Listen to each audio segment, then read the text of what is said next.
नमस्कार दोस्तों, पिछले वीडियो में यानी कि हमने भाग 1 में बताया था कि पटाखे की शुरुआत कैसे हुई थी, किस देश में सबसे पहले पटाखों के फोड़ने के संकेत मिलते हैं। और हमने ये भी बताया था कि इतिहास में पटाखों के फोड़ने के कहां पर बात की गई है। तो आइए अब 15वीं शताब्दी के बाद की कहानी को कंटिन्यू करते हैं कि आखिर 15वीं शताब्दी में इतिहास में कहां पर पटाखों के फोड़ने की बात कही गई है। तो आइए शुरू करते हैं भाग दूसरा।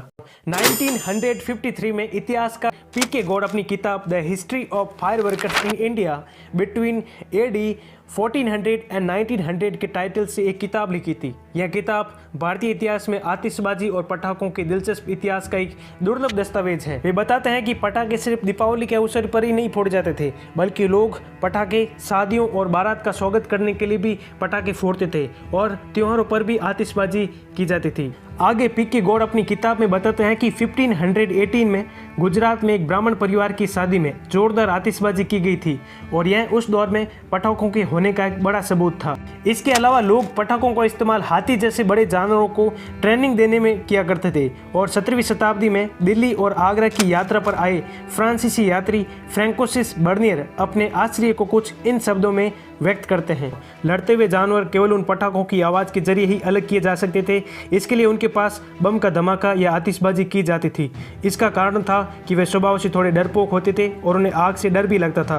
और यही कारण था कि बम और गोलों के आने के बाद युद्ध में हाथियों का इस्तेमाल कम हो गया। ये तस्वीरें बताती हैं कि पटाखे सिर्फ हिंदू त्योहारों यानी दिवाली दशहरा का ही हिस्सा नहीं था, बल्कि मुसलमानों के कुछ त्योहारों जैसे सब ए बारात में भी आतिशबाजी एक जरूरी रस्म हुआ करती थी। तो दोस्तों, अब बात करते हैं कि भारत में सबसे पहले पटाखों पर प्रतिबंध कब और किसने लगाया था। 8 अप्रैल 1667 को पहली बार औरंगजेब के आदेश पर पटाखों के इस्तेमाल को भारत में बैन कर दिया गया। यानी कि औरंगजेब ने आदेश दे दिया कि कोई भी पटाखों का इस्तेमाल नहीं करेगा। औरंगजेब ने अपने अधिकारियों को यह आदेश दिया कि देश में कोई भी गोला बारूद या फिर आतिशबाजी का उपयोग नहीं करेगा। और इस प्रतिबंध के बाद बीकानेर के पूर्व राजा महाराजा गंगा सिंह ने भी समर्थन किया और इसके बाद में एक एक्ट बनाया गया जिसमें यह कहा गया था कि कोई भी शादी और उत्सव में पटाखों का इस्तेमाल नहीं करेगा, क्योंकि ये पर्यावरण और संपत्ति दोनों के लिए हानिकारक प्रभाव डाल सकता है। तो दोस्तों, अब बात करते हैं कि दीपावली से पटाखों का क्या रिश्ता है। यानी कि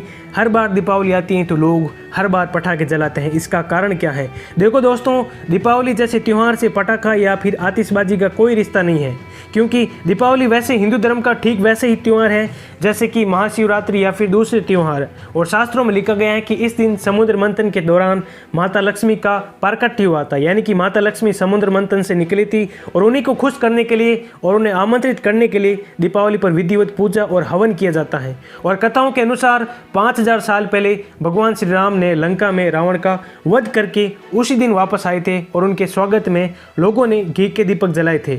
और क्योंकि उस समय अंग्रेज लोग अपनी खुशियों को मनाने के लिए और उत्सव को मनाने के लिए पटाखों की आतिशबाजी करते थे, तो इसलिए भारतीयों ने भी ऐसा करना शुरू कर दिया। और पहले राजा और बड़े लोग चलाते थे, लेकिन बाद में धीरे धीरे आम लोग भी पटाखे चलाने लगे। तो दोस्तों, ये थी पटाखों की पूरी जर्नी जो हमने 2 भाग में पूरी की है। उम्मीद करता हूँ आपको वीडियो पसंद आया होगा। वीडियो पसंद आए तो लाइक दबा देना और चैनल को सब्सक्राइब जरूर कर देना।